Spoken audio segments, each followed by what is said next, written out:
Hello दोस्तों, आप सभी का हमारे चैनल शिक्षा संसार ब्लॉग्स में स्वागत है। आज हम केंद्रीय विद्यालय में बाल वाटिका के एडमिशन से संबंधित जानकारी लेकर आए हैं। जिन जिन लोगों को अपने बच्चे का एडमिशन केंद्रीय विद्यालय बाल वाटिका में करवाना है यानी करवाना चाहते हैं और आपके बच्चे की उम्र बाल वाटिका के बराबर हो गई है और आप अपने बच्चे को केंद्रीय विद्यालय में पढ़ाना चाहते हैं तो ये वीडियो आप लोगों के लिए बहुत महत्वपूर्ण होने वाला है, इसलिए इस वीडियो को पूरा जरूर देखें।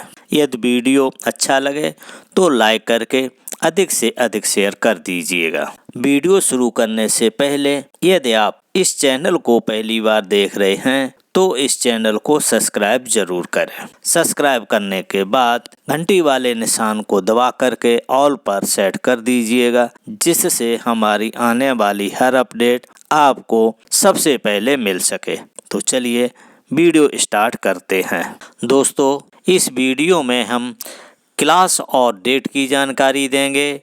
आपका बच्चा बाल वाटिका 1, बाल वाटिका 2, बाल वाटिका 3 के लिए एलिजिबल है या नहीं और इन क्लासों में एडमिशन होगा कि नहीं होगा और यदि एडमिशन होगा तो उसकी डेट क्या है यानी फॉर्म कब आएंगे। Number 2, admission process. बाल वाटिका में एडमिशन प्रोसेस क्या है। नंबर 3, कोटा और कैटेगरी। क्या बाल वाटिका में कौन कौन से कोटा लगते हैं, कौन सी कैटेगरी के लोग अप्लाई कर सकते हैं, किनको फ़ायदा होगा, किनको नुकसान होगा, ये सारी जानकारी हम इस वीडियो में शामिल करेंगे। Number 4, priority and transfer. जैसा कि आप लोग जानते हैं कि केंद्रीय विद्यालय में एडमिशन में प्रायोरिटी और ट्रांसफ़र का बहुत महत्व होता है, इसलिए आपको प्रायोरिटी और ट्रांसफ़र को जानना बहुत ज़रूरी है। नंबर 5 आता है प्रायोरिटी एंड रिजर्वेशन। बहुत सारे लोग कहते हैं कि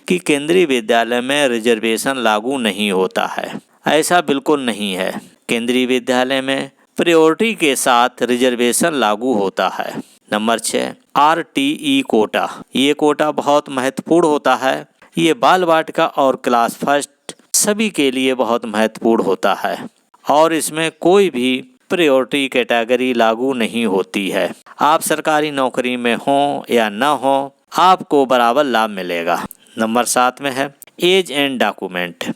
अगर आपको पता है कि आपके बच्चे की उम्र कितनी है तो आपको जानना अति आवश्यक है कि आपका बच्चा किस क्लास के लिए एलिजिबल है। अगर जान गए कि आपका बच्चा किस क्लास के लिए बाल वाटिका 1 या बाल वाटिका 2 या बाल वाटिका 3 के लिए एलिजिबल है और उसके साथ कौन कौन से डॉक्यूमेंट लगेंगे, चलिए अब आगे हम बताते हैं।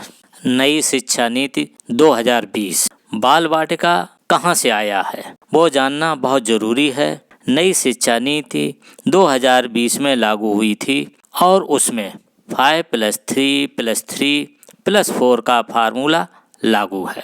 इस फार्मूले के अनुसार क्लास फर्स्ट से पहले 3 और क्लास होंगी जिन्हें बाल वाटिका कहा जाता है। तो अब ये क्लास शुरू हो चुकी हैं और इन्हें बाल वाटिका कहा जा रहा है और ये नई शिक्षा नीति की वजह से आया है, 2020 में आया है। लागू लेट हुआ था लेकिन आया 2020 में था। बाल वाटिका एडमिशन अपडेट। फरवरी से मार्च 2025 में 50 केंद्रीय विद्यालयों में बाल वाटिका 1 में तथा 445 केंद्रीय विद्यालयों में बाल वाटिका 3 में एडमिशन ऑफलाइन होंगे। विभिन्न स्रोतों से प्राप्त जानकारी के अनुसार इस सत्र में बाल वाटिका के एडमिशन ज़्यादा केंद्रीय विद्यालयों में होंगे। इस सत्र में कुछ और केंद्रीय विद्यालयों में बाल वाटिका एडमिशन ऑनलाइन होने की संभावना है। ये एडमिशन जुलाई 2025 में हो सकते हैं। कितनी कक्षाओं में होगा प्रवेश। इस बार क्लास फर्स्ट के साथ साथ बाल वाटिका फर्स्ट और बाल वाटिका 3 में भी एडमिशन होंगे। सभी क्लासों के एडमिशन के लिए गाइडलाइन एक ही रहेगी। क्लास फर्स्ट को छोड़कर बाकी कक्षाओं में एडमिशन ऑफलाइन होंगे। तो इस बार क्लास फर्स्ट, बाल वाटिका फर्स्ट और बाल वाटिका 3 का एडमिशन होगा। जैसा कि आप लोग जानते हैं कि बाल वाटिका 2 में कहीं एडमिशन नहीं हो रहा है क्योंकि जहां पर बाल वाटिका 1 में एडमिशन होते हैं वही बच्चे प्रमोट होकर के बाल वाटिका 2 में चले जाते हैं, और जहां बाल वाटिका 3 में एडमिशन होते हैं वहां बाल वाटिका 1 और बाल वाटिका 2 है ही नहीं। बाल वाटिका 3 के बच्चे प्रमोट होकर क्लास 1 में चले जाते हैं। बाल वाटिका एडमिशन में कोटा और कैटेगरी देख लेते हैं। वाटिका एडमिशन में आरटी कोटे का लाभ मिलेगा। ये कोटा बाल वाटिका 1 और बाल वाटिका 3 में मिलेगा। जिस केंद्रीय विद्यालय में बाल वाटिका 1 में एडमिशन होगा तो वहाँ भी आरटीई कोटे का लाभ मिलेगा, और अगर बाल वाटिका 3 में एडमिशन होगा तो वहाँ पर भी आरटीई कोटा का लाभ मिलेगा। लेकिन यह केवल जहाँ बाल वाटिका 1 में एडमिशन हो रहे हैं वहाँ बाल वाटिका 2 और बाल वाटिका 3 में नहीं मिलेगा। प्रायोरिटी कैटेगरी भी लागू रहेगी, आरक्षण भी लागू रहेगा, एसजी कोटा नहीं मिलेगा, यानी सिंगल गर्ल्स चाइल्ड कोटा नहीं मिलेगा। बाल वाटिका का फॉर्म कब आएगा, चलिए देख लेते हैं। बाल वाटिका के फॉर्म की जानकारी केबी एडमिशन शेड्यूल्स और गाइडलाइन में ही रहेगी। इसके फॉर्म क्लास सेकेंड के फॉर्म के साथ भरे जाएंगे। दोस्तों, बाल वाटिका के फॉर्म कब आएंगे इसके बारे में अभी कोई केवीएस की तरफ से जानकारी नहीं मिली है, लेकिन पिछले साल जो फॉर्म आए थे, पिछले सालों में जो फॉर्म आ रहे हैं उस हिसाब से हम बता सकते हैं कि फॉर्म मार्च में आ सकते हैं। सत्र 2025-26 में फॉर्म मार्च 2025 में आने की संभावना है। एडमिशन प्रोसेस, बाल वाटिका एडमिशन की पूरी प्रक्रिया क्लास फर्स्ट के एडमिशन जैसी ही रहेगी, केवल एडमिशन ऑफलाइन होगा। बाल वाटिका एडमिशन के लिए अलग से नोटिस आता है, परंतु गाइडलाइन वही रहती है। बाल वाटिका एडमिशन 2025 ऑफलाइन एडमिशन, ऐसे 49 केंद्रीय विद्यालय जिनमें बाल वाटिका के एडमिशन हो रहे हैं उनमें क्लास 2 एंड एबव के साथ बाल वाटिका 1, 2, 3 के एडमिशन होंगे। ऐसे 445 केंद्रीय विद्यालय जिनमें बाल वाटिका 3 के एडमिशन हो रहे हैं उनमें क्लास 2 एंड एबव के साथ बाल वाटिका 3 के एडमिशन होंगे। ये एडमिशन ऑफलाइन मोड में ही होंगे। ऐसे 49 के भी जिनमें बाल वाटिका 1 के एडमिशन हो रहे हैं तो उनमें बाल वाटिका 1 के एडमिशन होंगे और ऑफलाइन होंगे, और अगर सीट खाली रहती है तो बाल वाटिका 2 और बाल वाटिका 3 के भी एडमिशन होंगे। और ऐसे 445 केंद्रीय विद्यालय हैं जिनमें बाल वाटिका 3 के एडमिशन हो रहे हैं उनमें क्लास 2 एंड एबव के साथ बाल वाटिका 3 के एडमिशन होंगे। अब यहाँ ध्यान देने वाली बात यह है कि जहाँ बाल वाटिका 3 के एडमिशन हो रहे हैं तो वो प्रमोट हो करके क्लास 1 में चले जाएंगे, तो वहाँ पर क्लास 1 का एक सेक्शन का एडमिशन कम होगा।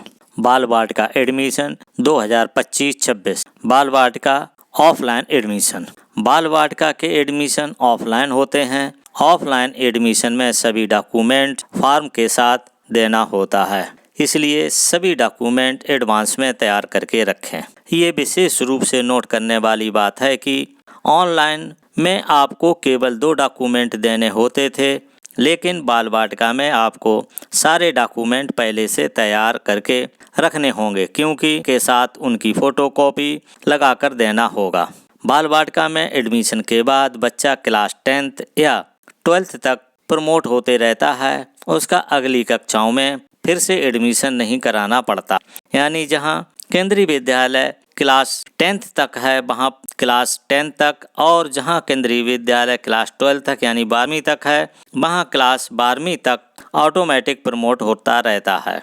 उसको अगली कक्षा में एडमिशन लेने की ज़रूरत नहीं होती है, क्योंकि ये कमेंट बार बार आता रहता है और आप लोग केंद्रीय विद्यालय में एडमिशन के लिए पहली बार वीडियो देख रहे हैं तो आपको ये जानना और आवश्यक हो जाता है कि क्या क्या केबी में होता है। Priority category and ballot transfer देख लेते हैं। Priority and number of transfer. अब केंद्रीय विद्यालय में जो बहुत महत्वपूर्ण चीज़ है वो होती है प्रायोरिटी कैटेगरी, और यहीं से सब लोग कंफ्यूज रहते हैं कि प्रायोरिटी कैटेगरी क्या होती है और किसके ऊपर लागू होती है। क्या ये लागू होती है तो रिजर्वेशन लागू नहीं होता है, और ट्रांसफ़र क्या है, और ट्रांसफ़र में भी बैलेट ट्रांसफ़र क्या है। तो ये चीज़ें हम इसमें बता रहे हैं। Priority and number of transfer. केंद्रीय विद्यालय में बच्चे का एडमिशन प्रायोरिटी और पिछले 7 सालों में माता पिता या अभिभावक के ट्रांसफ़र के अनुसार होता है। जिनका जितना ज़्यादा ट्रांसफ़र, उनके बच्चों के एडमिशन के उतने ज़्यादा चांस। जैसे सबसे पहले कैटेगरी 1 और उनमें भी ऐसे माता पिता के बच्चे जिनका ट्रांसफ़र सबसे ज़्यादा हुआ है का एडमिशन होगा। अभी आप इतना समझ लीजिए, सबसे पहले कैटेगरी 1 के लिए जाते हैं और उसमें भी जिनका सबसे ज़्यादा ट्रांसफ़र हुआ है उनके बच्चों को सबसे पहले एडमिशन मिलेगा। Ballot transfer. अब केंद्रीय विद्यालय में ट्रांसफ़र के आधार पर एडमिशन होते हैं, तो आपको ये भी जानना है कि बैलेट ट्रांसफ़र क्या होता है, यानी आपका ट्रांसफ़र माना जाएगा कि नहीं माना जाएगा। केबी में एडमिशन के लिए ट्रांसफ़र को बैलेट ट्रांसफ़र यानी गिना जाने योग्य मानते हैं, जो प्लेस ऑफ पोस्टिंग से कम 20 किलोमीटर दूर हो और एक जगह ठहरने की अवधि मिनिमम 6 माह हो। अब आप समझ गए होंगे कि आप एक जगह पर ही एक ही स्टेशन में हैं और आपकी पहली पोस्टिंग से दूसरी पोस्टिंग की दूरी 20 किलोमीटर से कम है, आपका ट्रांसफ़र नहीं माना जाएगा और आपके बच्चे को एडमिशन में इस ट्रांसफ़र का लाभ नहीं मिलेगा। इसी तरह से अगर आप कहीं गए हैं 1 या 2 महीने के लिए ट्रांसफ़र गए हैं, तो वो भी ट्रांसफ़र आपके बच्चे के एडमिशन पर्पस से नहीं गिना जाएगा, क्योंकि एक स्टेशन पे मिनिमम 6 महीने रहना बहुत ज़रूरी है। यह दोनों बहुत महत्वपूर्ण हैं, इसलिए इसको शामिल किया है। अब प्रायोरिटी में आगे बताऊंगा। अगर प्रायोरिटी समझना है तो वीडियो को देखते रहिए। दोस्तों, ये जानकारी आपको देनी थी। ये जानकारी आपको कैसी लगी कमेंट में बताइएगा। अगर इस वीडियो से संबंधित यदि आप लोगों को केंद्रीय विद्यालय बालवाटिका एडमिशन से संबंधित कुछ भी पूछना हो तो कमेंट में ज़रूर लिखिएगा, हम उसका जवाब देंगे। कुछ पूछना हो तो मुझे कमेंट में ज़रूर लिखिए, हम उसका जवाब देंगे। इसका अगला पार्ट जानकारी इसके अगले पार्ट में देखिएगा, क्योंकि ये वीडियो बहुत लंबा हो रहा था। यदि वीडियो आपको अच्छा लगा हो तो लाइक करके अधिक से अधिक शेयर कर दीजिए, और यदि आप पहली बार इस चैनल को देख रहे हैं तो इस चैनल को सब्सक्राइब जरूर करें। सब्सक्राइब करने के बाद घंटी वाले निशान को दबा करके ऑल पर सेट कर दीजिए, जिससे हमारी आने वाली हर वीडियो आपको सबसे पहले मिल सके। इस वीडियो को देखने के लिए थैंक यू फॉर वॉचिंग। अब मिलेंगे नेक्स्ट वीडियो में नई जानकारी के साथ।